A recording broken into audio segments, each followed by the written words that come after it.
एकमेकांना मारहाणीची भाषा करणारे इम्तियाज जलील आणि संजय गायकवाड यांच्यात चक्क करार झालाय। संजय गायकवाड यांनी 500 रुपयाच्या स्टॅम्प पेपरवर करार केलाय। करार करून संजय गायकवाडांनी जलील यांना आव्हान दिले, आझाद मैदानात या, कुणात किती दम आहे असं थेट आव्हान गायकवाड यांनी जलील यांना दिले। जागा तुमची, वेळ तुमची, सांगा कुठे यायचंय असं गायकवाड म्हणाले। त्यांनी वादासाठी स्टॅम्प पेपरवर करारनामाही करून घेतलाय। दोघांच्या वादात तिसरा येणार नसल्याचंही गायकवाड यांनी स्टॅम्प पेपरवर लिहून दिले। दोघांच्या वादात जात, धर्म आणि कोणताही तिसरा कार्यकर्ता येणार नसल्याचं करारात गायकवाड यांनी लिहिलेले।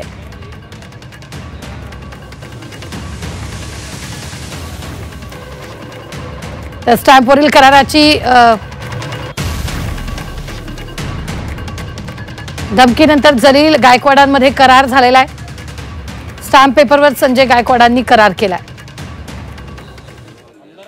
पण हा वारंवार जर मला चॅलेंज करत असेल तर माझं याला आव्हान आहे की तू तुझ्या धर्माच्या लोकांना पण आणायचं नाही, मी माझ्या धर्माच्या लोकांना आणणार नाही, आणि तुला एवढी खाजच आहे तर तू एक मला अपॉइंट करून दे पोलीस महासंचालकाच्या नावाने की आमच्या दोघांच्या वादामध्ये आमचं दोघांचं काय बरोबर झालं तर आम्ही याला दोघे स्वतः जबाबदार राहू।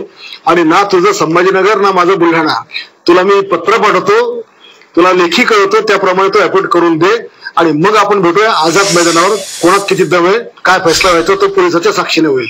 दोघांच्या मध्ये तिसरा कोणीच येणार नाही।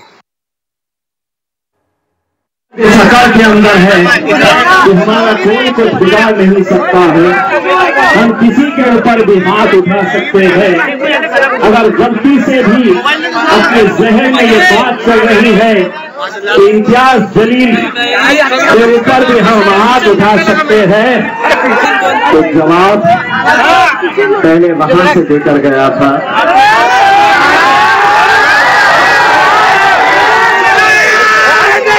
जगह तेरी, तुम तेरा,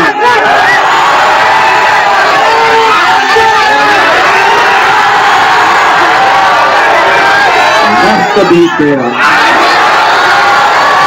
बोल कहाँ आना है। तर पाहूयात संजय गायकवाडांनी 500 रुपयांच्या स्टॅम्प पेपरवर काय करार केलाय तो। जलील गायकवाडांमध्ये 500 रुपयांच्या स्टॅम्प पेपरवर करार। वादासाठी जागा, तारीख आणि वेळ इम्तियाज जलील ठरवतील।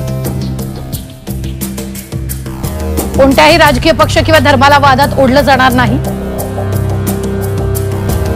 मित्र, नातेवाईक, कार्यकर्ते किंवा इतर कोणालाही वादात सामील केलं जाणार नाही।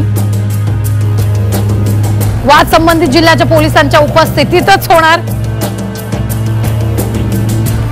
दगड, शस्त्र किंवा इतर कोणत्याही धोकादायक वस्तूंचा वापर केला जाणार नाही।